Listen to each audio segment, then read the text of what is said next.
mpianatra miisa 20 amin'izao teo anivon'ny EPP Ankadivato no nisitraka vatomamy avy amin'ny fikambanana BDE na ny bureau des élèves izay eo anivon'ny Cours ACEEM Analakely izay efa nitsangana tamin'ny taona 2024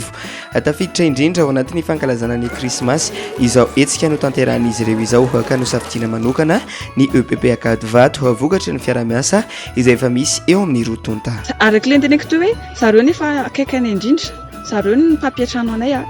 dia zareo koa fa nangatakata aminay hoe mba omena vatomamy kely dia izay nanaovana liza dia nanao cotisation izay tao ampianarana hoe par personne zany araka le tratranay sy izay fony zareo ankizy koa. Naneho fankasitrahana feno ho an'ny